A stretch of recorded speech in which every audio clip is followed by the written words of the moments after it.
जेठानी का घर उजाड़ने वाली निकली शहर की देवरानी। बेचारे नीरज दिन भर काम करके बहुत थक जाते होंगे। आज उनके पैर दबाने के साथ साथ उनके पैर की मालिश भी कर देती हूँ, इससे उनकी सारी थकान दूर हो जाएगी। गांव के एक मिडिल क्लास परिवार की बड़ी बहू नीलम रात में सो रहे अपने पति नीरज के पांव में तेल लगाकर धीरे धीरे मालिश कर रही होती है। वहीं दरवाजे पर खड़ी नीलम की सास शारदा ये सब देख रही होती है।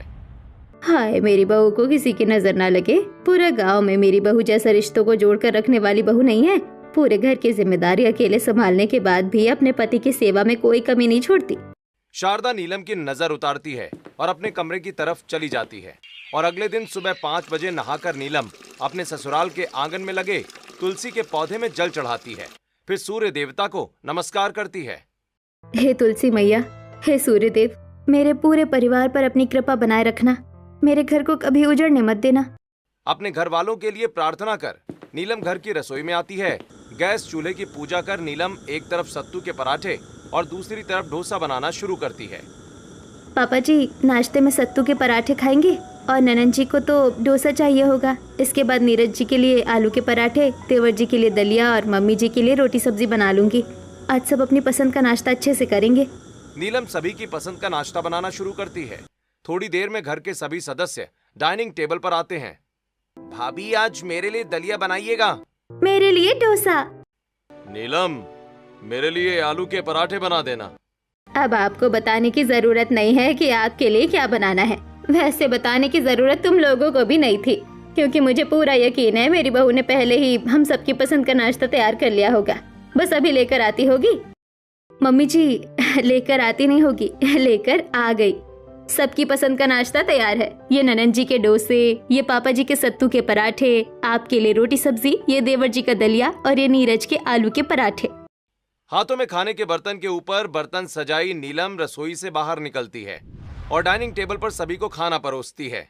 बहू तू कैसे समझ जाती है कि आज तेरे ससुराल वाले क्या खाने वाले हैं?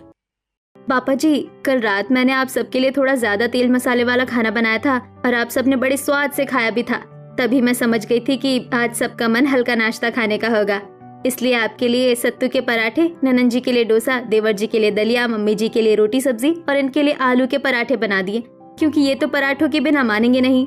भाभी आपकी कैलकुलेशन बिल्कुल परफेक्ट है। जैसे आपकी और भैया की जोड़ी परफेक्ट है ना, बिल्कुल वैसे। बस दलिया में थोड़ा सा पनीर भी डाल देती तो मजा ही आ जाता। अपने देवर की बात मत सुन बहू। जब तेरी देवरानी आएगी ना, तब देखना कैसे इसकी फरमाइश करने की आदत होठों में ही दम तोड़ देगी। ऐसा नहीं होगा शारदा। हाँ, हम अपनी बड़ी बहू के लिए उसी की तरह एक देवरानी लाएंगे। फिर दोनों देवरानी जेठानी हमारे घर को कभी उजड़ने नहीं देंगी। साथ में अपने पति को तरह तरह के पकवान खिलाएंगी। फिर देखना ये साहेबजादे भी अपने बड़े भाई की तरह ही मोटे तगड़े हो जाएंगे। नाश्ता खत्म कर प्रीति अपने गांव की सहेलियों के साथ कॉलेज के लिए निकल जाती है। वहीं नीरज अपने पोल्ट्री फार्म पर चला जाता है और राघव अपना ऑफिस बैग लेकर बाइक से गांव से शहर की तरफ निकलता है। थोड़ी देर में राघव शहर के कैफे में पहुंचता है और कैफे में बैठी भूमिका से मिलता है। आ गए तुम? आज कितना वक्त है तुम्हारे पास? 10 मिनट, 5 मिनट, या बस चेहरा दिखाने आए हो? हे क्या हो गया? इतनी नाराज क्यों हो तुम? कॉलेज के आखिरी महीने में हम मिले थे, तब से हम दोनों एक दूसरे को डेट कर रहे हैं, लेकिन मुझसे मिलने के लिए तुम्हारे पास आज भी समय नहीं है। अरे मेरी सारी जिंदगी तुम्हारी ही तो है।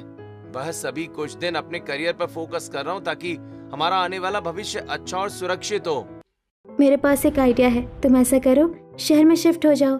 इससे तुम अपने करियर पर भी फोकस कर पाओगे और मेरे साथ टाइम भी स्पेंड कर पाओगे। अरे नहीं नहीं, मैं शहर में शिफ्ट नहीं हो सकता। मम्मी पापा कभी भी शहर आने के लिए तैयार नहीं होंगे और मैं उन्हें छोड़कर कहीं नहीं जाऊंगा। अरे तुम सोचो, रोज रोज गांव से शहर और शहर से गांव आने जाने में कितना पेट्रोल जलाते हो। पैसे भी बचेंगे और तुम्हारी एनर्जी भी। भूमिका, इनमें से कोई भी परेशानी या खर्च इतना बड़ा नहीं है कि मैं अपना गांव छोड़ दूं। और शादी के बाद तुम्हें भी मेरे साथ गांव में ही रहना पड़ेगा। अच्छा अब मैं चलता हूँ, मुझे ऑफिस पहुंचना है। So bye, love you. Bye, love you too. Raghav Bhumika की तरफ मुस्कुराकर थम्स अप दिखाता है और कैफे से बाहर निकल जाता है। तभी कैफे की दूसरी चेयर पर बैठी भूमिका की सहेली टीना आती है। अरे इसने तो गांव से शहर शिफ्ट होने के लिए साफ मना कर दिया, ऊपर से कहता है कि पूरे परिवार के साथ रहेगा। तो शहर की रहने वाली उस गांव में उस परिवार के बीच कैसे रहेगी? शादी के बाद राघव रहेगा तो मेरे साथ ही। ऐसे ही कुछ दिन बीतते हैं। एक शाम राघव ऑफिस से घर लौटता है। राघव की बुआ मयूरी राघव के लिए आए शादी के रिश्ते को लेकर बैठी होती है। अरे बुआ, आप यहाँ अचानक कैसे? तेरे लिए लड़की फाइनल करने आई हूँ। पर मैं एक लड़की को पसंद करता हूँ और शादी भी उसी से करूँगा। नहीं नहीं, हमारे गांव के घर में शहर की लड़की नहीं आएगी। वो हम सभी के बीच घुल मिल नहीं पाएगी भाई। अरे नहीं पापा, यही तो उसकी सबसे बड़ी खासियत है। सामने किसी भी तरह के लोग क्यों ना हो, वो सबके साथ घुल मिल जाती है। मुझे देवर जी की पसंद को अपनी देवरानी बनाने में कोई दिक्कत नहीं है। अच्छा बहू, तू अपनी शहरी देवरानी का इतना साथ दे रही है। जरा सोच, कहीं जेठानी का घर तोड़ने वाली शहरी देवरानी निकली तो? नहीं मम्मी जी, ऐसा कुछ नहीं होगा। मुझे अपनी होने वाली शहरी देवरानी पर पूरा भरोसा है। मम्मी पापा, जब इसने लड़की पसंद करी ली है तो एक बार चलकर देख लेते हैं। अगर पसंद आई तब शादी करवाइएगा, वरना फिर कोई कुछ नहीं बोलेगा। घरवाले भूमिका से मिलने के लिए राजी हो जाते हैं। अगले रविवार पूरा परिवार शहर में भूमिका के घर पहुंचता है। सभी की रजामंदी से राघव और भूमिका की शादी तय हो जाती है। शादी की तारीख निकाली जाती है और तय तारीख पर धूमधाम से राघव और भूमिका की शादी हो जाती है। और भूमिका गांव में अपने ससुराल के दरवाजे पर पहुंचती है। दरवाजा सुंदर फूलों से सजा होता है। भाभी, हमने तो सिर्फ घर पर फूल लगवाए थे, आपने तो पूरा दरवाजा ही इतना सुंदर सजा दिया। अरे बड़ी बहू ने अपनी देवरानी के स्वागत की खुशी में ये सब अपने मन से किया है। लगता है मेरी शादी की खुशी मुझसे ज्यादा मेरी जेठानी को है, तभी तो इतना तामझाम कर रखा है घर में। हे भूमिका, देख रही हो तुम्हारी जेठानी ने तुम्हारे लिए कितनी मेहनत की है। भाभी को थैंक यू तो बोलो यार। थैंक यू जेठानी जी, आपने मेरे गृह प्रवेश को इतना स्पेशल बना दिया। शारदा राघव और भूमिका की आरती उतारती है। भूमिका दाहिने पैर से कलश गिराकर गृह प्रवेश करती है। नीलम अपनी देवरानी को राघव के कमरे तक छोड़कर आती है। इसी तरह रात बीत जाती है। अगली सुबह शहर की देवरानी भूमिका तैयार होकर अपने कमरे से बाहर आती है। आ गई देवरानी जी, आपको पता है ना आज आपकी पहली रसोई की रस्म होगी। भाभी, मेरे लिए दही बड़े बनवाइएगा। और मेरे लिए पुलाव और पनीर की सब्जी। मैं पूरी और आलू दम खाऊंगी और शगुन के लिए कुछ मीठा, जो तेरी शहरी देवरानी बना सके। मेरी देवरानी जी सब कुछ बना सकती है, और अगर कहीं कोई दिक्कत हुई भी तो उसके लिए मैं तो हूँ ही। चलिए देवरानी जी, आपकी पहली रसोई की रस्म करते हैं। नीलम अपनी शहरी देवरानी भूमिका को लेकर रसोई में आती है और रसोई का सारा सामान दिखाने लगती है। ये गैस चूल्हा है, उसके नीचे सिलेंडर रखा है, बगल में सारे बर्तन हैं और ऊपर सभी मसाले रखे हुए हैं। आपको जो भी चाहिए सब यही मिल जाएगा। आई बड़ी, मुझसे पहली रसोई में खाना बनवाने वाली। मैं यहाँ सब्जियों में नमक डालने और रसोई में जलने नहीं आई हूँ। मैं इनका घर उजाड़कर अपने राघव के साथ रहने आई हूँ, और सबके सामने हामी तो इन्होंने भरी है, तो अब खाना भी यही बनाएंगी। देवरानी जी, आप समझ गई ना? अब जल्दी से सबकी पसंद का नाश्ता बना लीजिए।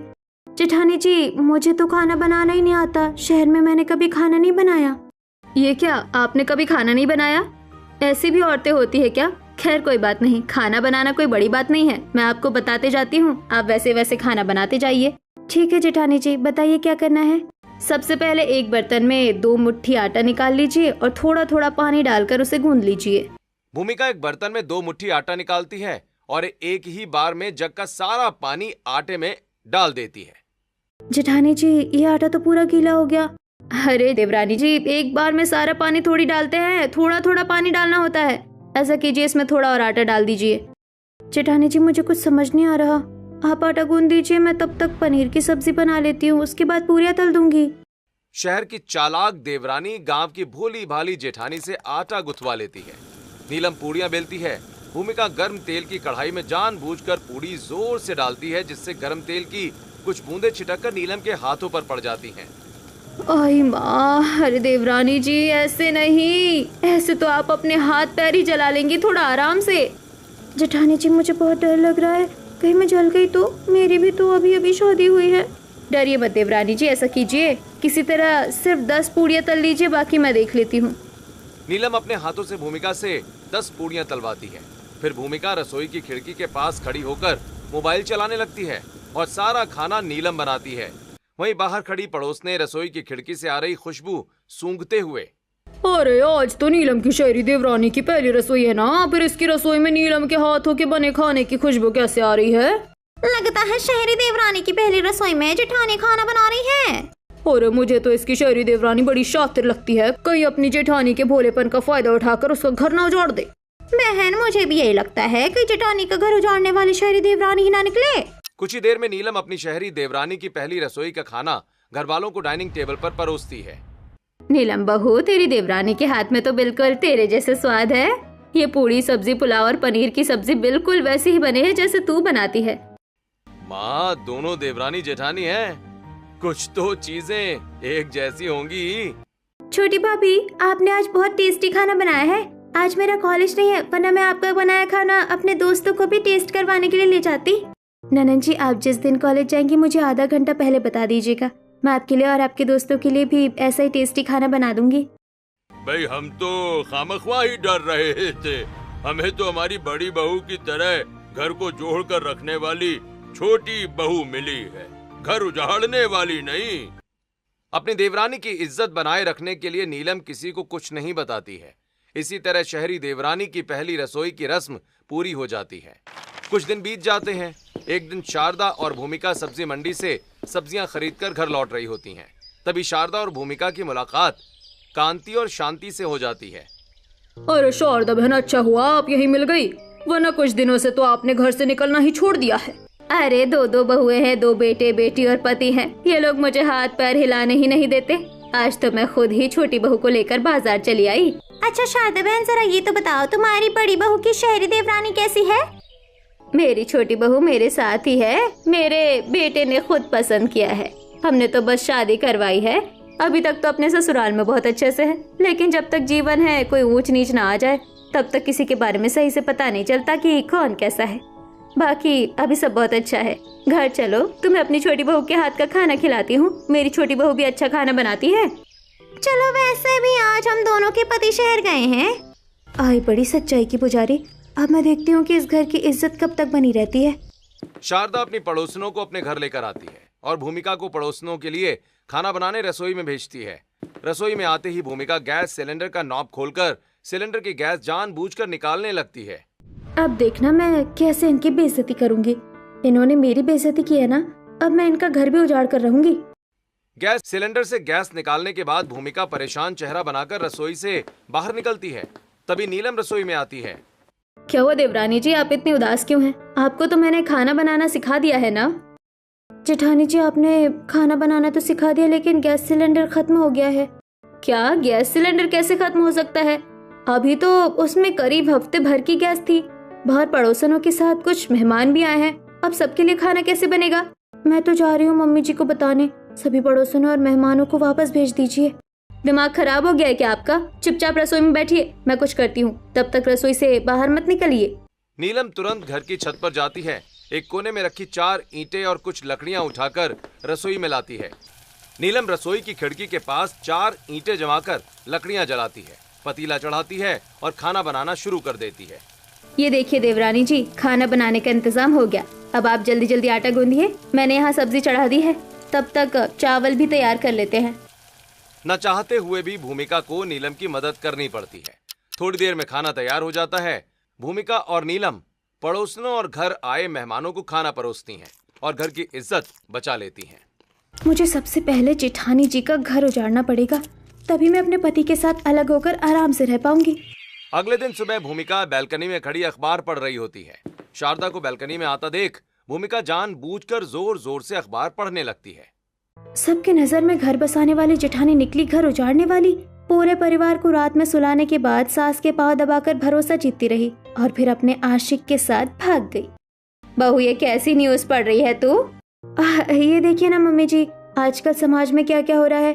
किसी की बड़ी बहू बड़ा अच्छा बनने का ढोंग करती थी, रोज सास के पांव दबाती थी, पति की सेवा करती थी, लेकिन उसका अपने आशिक के साथ चक्कर चल रहा था। ये तो बिल्कुल मेरी बड़ी बहू जैसी थी, लेकिन मेरी बड़ी बहू ऐसी थोड़ी है। ऐसे ही रात होती है। हमेशा की तरह नीलम शारदा के कमरे में शारदा के पैर दबाने आती है। बड़ी बहू, तू रोज रोज मेरे पैर दबाने क्यों चली आती है? मम्मी जी, आप मेरी सास है, अब आपके पैर नहीं दबाऊंगी तो किसके पैर दबाऊंगी? बहू, आज मेरे पैरों में दर्द नहीं है, तू अपने कमरे में जा, मुझे नींद आ रही है। शारदा की बात मानकर नीलम अपने कमरे में जाकर सो जाती है। देर रात भूमिका घर के बाहर एक पेड़ के पास आती है और टेप रिकॉर्डर में बच्चे के रोने की आवाज चला देती है। बच्चे के रोने की आवाज सुनकर कच्ची नींद वाली नीलम की नींद खुल जाती है। ये बच्चों के रोने की आवाज थी क्या? शायद बाहर से आ रही थी। जरा देखकर आती हूँ, कहीं दरवाजे पर कोई बच्चा तो नहीं है। नीलम घर के मेन दरवाजे की तरफ बढ़ती है। उसी समय भूमिका पीछे के दरवाजे से घर के अंदर आकर शारदा के कमरे में रखा फ्लावर पॉट गिरा देती है, जिससे शारदा की नींद खुल जाती है। अरे, फ्लावर पॉट गिरा क्या? मैं तो डर ही गई थी। चलो बालकनी में खड़ी हो जाती हूँ, शायद ठंडी हवा से घबराहट कम हो जाए। शारदा बैल्कनी में आती है और बाहर इधर उधर देखते हुए शारदा की नजर नीलम पर पड़ जाती है। हे भगवान, क्या मेरी बहू भी हम सबको सुलाकर किसी से मिलने जाती है? ऐसा तो नहीं हो सकता। आवाज तो यहीं से आई थी, लेकिन यहाँ तो कोई भी नहीं दिख रहा। शायद मुझे ही भ्रम हुआ होगा।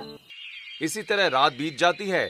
अगले दिन दोपहर में, बड़ी बहू, जरा मेरी कुछ दवाइयाँ लेती आना। जी पापा जी, मैं बाजार ही जा रही थी, आपकी दवाइयाँ भी ले आऊंगी। रामलाल से दवाइयों की पर्ची और पैसे लेकर नीलम गांव के बाजार जाती है। नीलम कुछ साड़ियां, पर्दे और घर का जरूरी सामान खरीदती है। फिर मेडिकल शॉप से रामलाल की दवाइयां लेकर घर लौटती है। घर का सामान भी ले लिया और पापा जी की दवाइयाँ भी। अब कुछ नहीं लेना, अब घर चलती हूँ। नीलम घर पहुंचकर सारा सामान अपनी जगह पर रख देती है और रामलाल की गैर मौजूदगी में दवाइयां उनके कमरे में रख देती है। नीलम के कमरे से बाहर निकलते ही भूमिका चुपचाप कमरे में आती है और रामलाल की सारी दवाइयां उठाकर अपने कमरे में छिपा देती है और नीलम के कमरे के दरवाजे पर अपनी नई सैंडल रख देती है। फिर शाम को, बड़ी बहू, तुम अपने पापा जी की दवाइयाँ लेकर आई थी ना? कहाँ रखी? मम्मी जी, मैंने दवाइयाँ आप लोगों के कमरे में पापा जी के बिस्तर के पास रख दी थी। बहू, वहाँ तो दवाइयाँ है ही नहीं। जेठानी जी, आप दवाइयाँ लेकर आई थी ना? कहीं भूल तो नहीं गई थी? नीलम का काम कभी कच्चा नहीं होता। अगर नीलम कह रही है कि दवाइयां लाई है तो जरूर लाई होगी। हाँ, ठीक है, ठीक है, तुम लोग बात का बतंगड़ मत बनाओ। बहू, जरा मुझे मेरी दवाइयाँ निकाल कर दे दो। मुझे मिल नहीं रही है, तुमने जहाँ रखी है वहीं से दे दो। नीलम रामलाल के कमरे में आती है और दवाइयां ढूंढने लगती है, लेकिन नीलम को दवाइयां कहीं मिलती ही नहीं।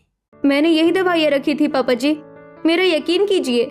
जेठानी जी, मुझे तो लगता है आपने पैसे गिरा दिए होंगे या उन पैसों से कुछ और खरीद लिया होगा। अब बात छिपाने के लिए झूठ बोल रही हैं। बड़ी बहू, हमारे परिवार में किसी को मेरी दवाइयों से क्या दिक्कत होगी? अगर तुम दवाइयाँ लाना भूल गई हो या पैसे कहीं गिर गए हो या उन पैसों से कुछ और खरीद लिया हो तो साफ साफ बता दो ना। इस तरह बात छिपाने की कोई जरूरत नहीं है। नीलम, मुझे तुमसे ऐसी लापरवाही की उम्मीद नहीं थी। पापा, आप थोड़ी देर रुकिए, मैं अभी आपकी दवाइयाँ लेकर आता हूँ। भैया, आप रहने दीजिए, अभी तो आप काम से थक कर आए हैं। मैं दवाइयाँ लेकर आती हूँ। मुझे पता है पापा जी कौन कौन सी दवाइयाँ खाते हैं। भूमिका अपने कमरे में आती है, रामलाल की छिपाई हुई दवाइयाँ अपने पर्स में रखती है और पर्स लेकर घर से बाहर निकल जाती है। थोड़ी देर के बाद भूमिका वापस आती है और रामलाल को दवाइयाँ दे देती है। घर के सभी लोग भूमिका की तारीफ करने लगते हैं। रात हो जाती है, सभी अपने अपने कमरों में सोने चले जाते हैं। प्रीति अपने कमरे की तरफ जा रही होती है कि तभी नीलम के कमरे के बाहर रखी नई सैंडल पर प्रीति की नजर पड़ती है। अच्छा, तो ये बात है, भाभी को ये सैंडल पसंद थी, इसलिए पापा की दवाइयों के पैसों से भाभी ने सैंडल खरीद ली और हमें बताने से डर रही थी। खैर कोई बात नहीं, लेकिन भाभी से ऐसी उम्मीद नहीं थी। ऐसे ही कुछ दिन बीतते हैं। एक दिन नीलम बैल्कनी में पापड़ सुखा रही होती है। तभी प्रीति अपनी एक ड्रेस लेकर नीलम और भूमिका के पास आती है। बड़ी भाभी, ये ड्रेस मुझे थोड़ी बड़ी हो रही है, इसे जरा फिट कर दीजिए ना और धो भी दीजिएगा। मुझे इसे कॉलेज के एनुअल फंक्शन में पहनना है। ननन जी, ये ड्रेस मुझे दे दीजिए, मैं रात तक इसे फिट भी कर दूंगी और धो भी दूंगी। सारे काम निपटाकर नीलम अपने कमरे में आती है। नीलम प्रीति की ड्रेस सिलकर फिट करती है, फिर अपने हाथों से ड्रेस धोकर छत पर सूखने के लिए फैला देती है और नीचे चली आती है। थोड़ी देर के बाद भूमिका चुपचाप छत पर पहुंचती है।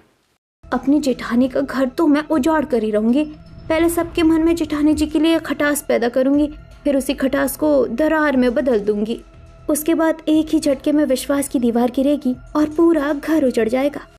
इतना कहकर भूमिका अपने पल्लू में छिपाई हुई कैंची निकालती है और प्रीति की ड्रेस को कतरन की तरह जगह जगह से काट देती है। और फिर अगले दिन प्रीति अपने कमरे में अपनी कटी फटी ड्रेस देखकर चिल्ला चिल्लाकर सभी को कमरे में इकट्ठा कर लेती है। अरे क्या हुआ, इतनी जोर से क्यों चिल्ला रही हो? अरे भैया ऐसे क्यों चिल्ला रहे हैं, मैं तो डर ही गई।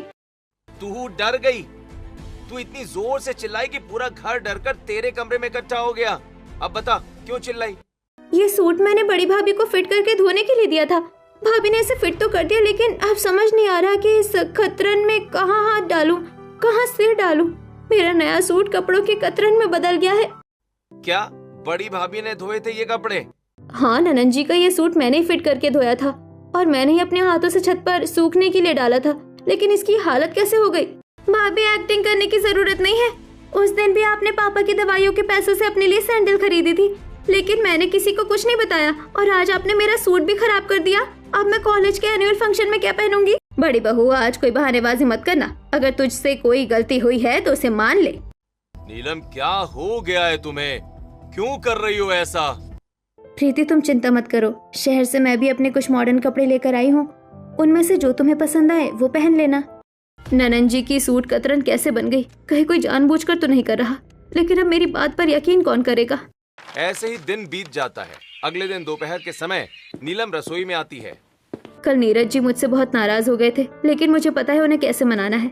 आज उनके दोपहर के खाने के लिए अच्छे अच्छे पकवान बनाऊंगी। जैसे ही वो पहला निवाला खाएंगे, निवाले के साथ उनका गुस्सा भी गले के नीचे उतर जाएगा। उनके पसंद के आलू के पराठे, साथ में साग, दही बड़े और मीठे में जलेबी बना लेती हूँ। नीलम आलू के पराठे बनाती है और फिर साग, और इसी तरह दही बड़े और जलेबी बनाकर टिफिन में पैक करती है और एक रंगीन थैली में रखकर घर से निकल जाती है। नीलम गांव में थोड़ी दूर पहुंचती ही है कि तभी नीलम की तरह ही थैली ली एक बुरखे वाली औरत नीलम से टकरा जाती है और दोनों के थैले बदल जाते हैं। माफ कीजिएगा बहन जी, मैं थोड़ी हड़बड़ी में थी, इसलिए आपको धक्का लग गया। बुर्का पहने औरत बिना नीलम से कुछ बोले चुपचाप आगे बढ़ जाती है। अरे इन्होंने मुझसे कुछ कहा ही नहीं, कम से कम इतना तो कह देती। कोई बात नहीं, खैर मैं जल्दी से ये टिफिन नीरज जी को देकर आती हूँ। नीलम तुरंत पोल्ट्री फार्म पहुंचती है और वहां काम कर रहे एक लड़के को नीरज का टिफिन देकर वापस चली जाती है। थोड़ी देर के बाद नीरज अपने सभी दोस्तों के साथ खाना खाने बैठता है। नीरज टिफिन खोलता है, लेकिन उसमें स्वादिष्ट खाने की जगह सिर्फ रोटी और प्याज निकलते हैं। ये क्या, रोटी और प्याज? नीलम ने तो फोन पर कहा था कि वो मेरे लिए टेस्टी खाना भेज रही है, इसलिए मैंने अपने दोस्तों को भी बुला लिया था। भाई यही है तेरा स्वादिष्ट खाना? बड़ा महंगा खाना खाता है तू यार। भाभी तुझे ऐसा खाना खिलाती है? तभी तो तू इतना मोटा होता जा रहा है। सबके हिस्से के ताने तू ही मारेगा क्या? अरे खाना है तो खा, वरना यहाँ से चला जा। भाई मेरे इतने बुरे दिन भी नहीं आए हैं। भाभी तुझे भाव नहीं देती, लेकिन मेरी बीवी तो मुझे भाव देती है भाई। मेरी बीवी ने मेरे लिए पनीर की सब्जी बनाई है, मैं वही खाने जा रहा हूँ। तू बैठकर ये प्याज और रोटी खा। दोस्तों की बातों से नीरज की आंखें गुस्से से लाल हो जाती हैं। नीरज गुस्से में टिफिन बंद करके रख देता है और फिर अपने काम में लग जाता है। तभी वही बुर्का पहने औरत वहां आती है, पोल्ट्री फार्म में रखा टिफिन चुपके से उठाती है, फिर अपना बुर्का हटाती है। बुर्के के पीछे कोई और नहीं बल्कि भूमिका होती है। मेरे होते हुए जेठानी जी अपने पति को खुश करे, ऐसा तो मैं कभी नहीं होने दूंगी। बड़ी चालाकी से मैंने उनके टिफिन बदल दिए, अब शाम को असली मजा आएगा। ऐसे ही शाम होती है, नीरज घर लौटता है और रसोई में काम कर रही नीलम के सामने टिफिन रखकर चला जाता है। नीलम टिफिन खोलती है, सारा खाना वैसे ही पड़ा होता है। ये क्या, इन्होंने मेरे हाथ का खाना भी नहीं खाया। ये मुझसे इतना नाराज हो गए हैं, अब मैं क्या करूं? अपने उजड़ते घर को कैसे बचाऊं? सब मुझसे नाराज हो गए हैं। ऐसे ही रात हो जाती है। सभी को खाना खिलाकर नीलम अपने कमरे में आती है, जहां नीरज नीलम से मुंह फेर कर सो जाता है। परेशान नीलम भी नीरज के बगल में लेट जाती है। देर रात अपने परिवार को उजड़ता देख शारदा की आंख खुल जाती है।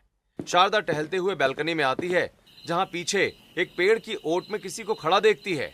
पीछे से देखकर शारदा को लगता है कि वो नीलम है। चेहरा तो नहीं दिख रहा, पर ये तो शायद नीलम बहू की साड़ी है। नीलम बहू इतनी रात को पेड़ के पीछे किससे बातें कर रही है? हे भगवान, कहीं सच में नीलम बहू का कोई? नहीं। शारदा हैरान और परेशान होकर अपने कमरे में चली जाती है। तभी पेड़ की ओट से नीलम के कपड़े पहने भूमिका बाहर निकलती है। हो गया मेरा काम। अच्छा हुआ मैंने मम्मी जी को उठते देख लिया था और तुरंत ये प्लान भी बना लिया। अब तो कल जेठानी जी का इस घर में आखिरी दिन है। इनके घर छोड़ते ही मैं भी राघव के साथ अलग हो जाऊंगी, फिर ये बूढ़े बूढ़ी अकेले ही सब समझते रहें। ऐसे ही रात बीत जाती है। अगली सुबह भूमिका हॉल में आती है, जहां नीरज और नीलम अपना सामान लेकर खड़े होते हैं। मम्मी आप सच में भैया भाभी को घर से निकाल रही हैं? मैं किसी को घर से नहीं निकाल रही हूँ। बड़ी बहू की हरकतें मुझे कुछ ठीक नहीं लग रही है, इसीलिए उसे उसके पति के साथ अलग रहने के लिए भेज रही हूँ। मैं नहीं चाहती कि बड़ी बहू की वजह से प्रीति पर या छोटी बहू पर कोई गलत असर पड़े।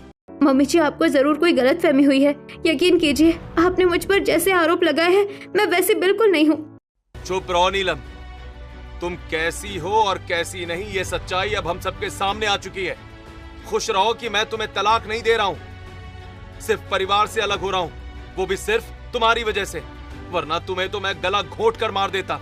चलता हूँ माँ, माफ कर दीजिए, मेरी पत्नी ने आप लोगों को बहुत दुख दिया।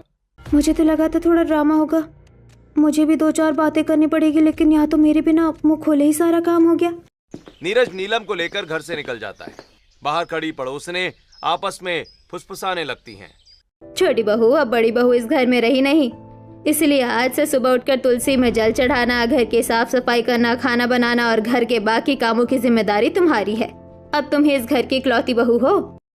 हाँ हाँ मम्मी जी, क्यों नहीं, अगर जेठानी जी इस घर को संभाल सकती थी तो मैं भी इस घर को संभाल सकती हूँ।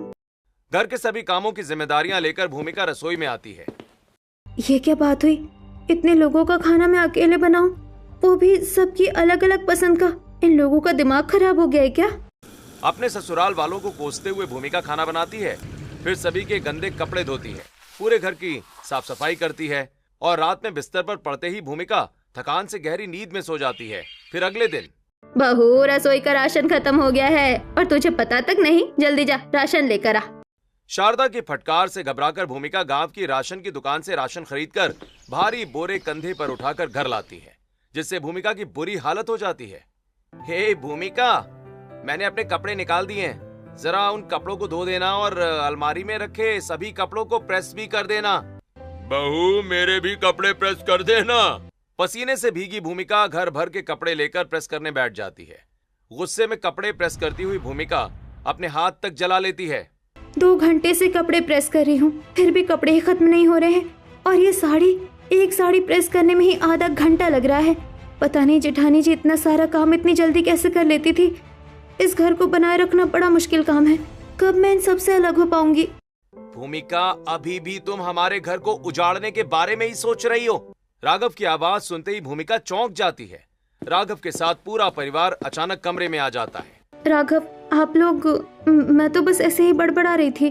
क्या बड़बड़ा रही थी? हाँ, हम सबने सुन लिया, तुम्हारी सारी सच्चाई सामने आ चुकी है। तुम्हारे डेस्क में मिला सैंडल का बिल, बुर्का, भाभी की साड़ी और पोल्ट्री फार्म के बाहर लगे सीसीटीवी कैमरे की रिकॉर्डिंग सबूत है कि ये सारी चालें तुमने चली थी। हाँ, मैंने ये सब किया, और क्यों नहीं करती। आपकी जेठानी की वजह से ये पूरा परिवार एक साथ था। मुझे तुम्हारे साथ अलग रहना था, मुझे इतने बड़े परिवार में नहीं रहना, और ना ही इस गांव में।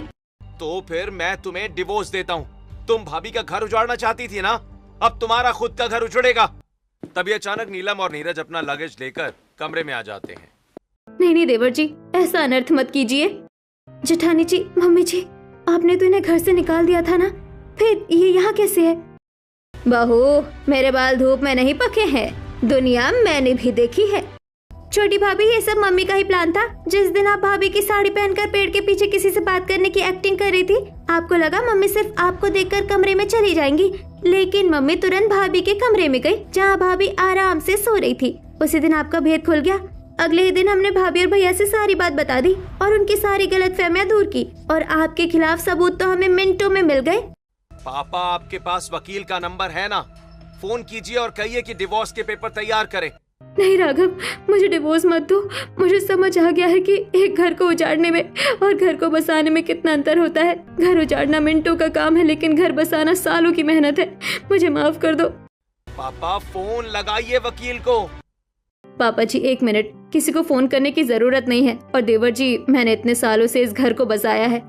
क्या आप अपनी पत्नी को डिवोर्स देकर सच में इस घर को तोड़ देना चाहते हैं? देवरानी जी को एक मौका दीजिए। जब इन्हें खुद घर बसाने और घर उजाड़ने का फर्क समझ आ गया है, तो इन्हें डिवोर्स क्यों देना? भाभी, ये शहर की लड़कियां बहुत बड़ी ड्रामेबाज होती हैं। देवर जी, मैं अपनी शहरी देवरानी के बारे में ये सब नहीं सुनूंगी। आपने इनसे प्यार करके शादी की है। ये सिर्फ आपके साथ अकेले रहने की चाह में गलत रास्ते पर चली गई थी। इन्हें माफ कर दीजिए, एक मौका देकर तो देखिए। नीलम के कहने पर भूमिका को एक मौका मिलता है और शहरी देवरानी जेठानी का घर उजाड़ने का ख्याल छोड़ जेठानी के साथ पूरे परिवार को खुश रखते हुए हंसी खुशी अपना जीवन बिताने लगती है।